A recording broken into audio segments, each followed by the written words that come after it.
Millions of people carry high-stakes ambitions, the business they want to launch, the elite exam they want to pass, yet many never take the first step toward them.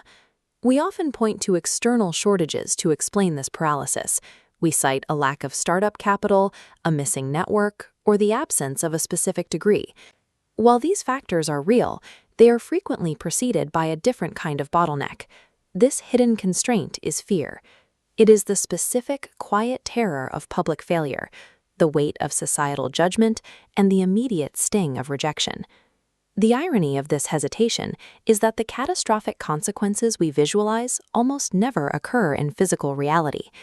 This split screen shows how fear functions as a cognitive distortion. On the left is the mathematical impact of a failure, usually a recoverable setback. On the right, our imagination expands that same risk until it feels like a total terminal disaster.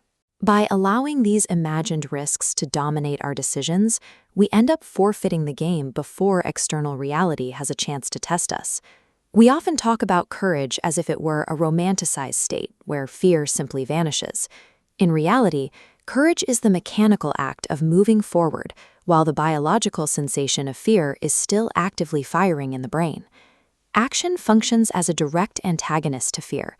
The panic spikes right before you walk onto a stage, but once you cross the action point, that fear begins to physically degrade. As it fades, a new baseline of self-assurance ratchets upward, locking into place. Successful performers don't wait for fear to evaporate. They treat immediate action as a tool to dismantle it. If confidence isn't an innate quality, how does an individual build it from nothing? This process relies on what we can call the internal ledger. True confidence is a neurological track record of the promises you keep to yourself. Consider a micro-promise, the commitment to wake up at 5 a.m.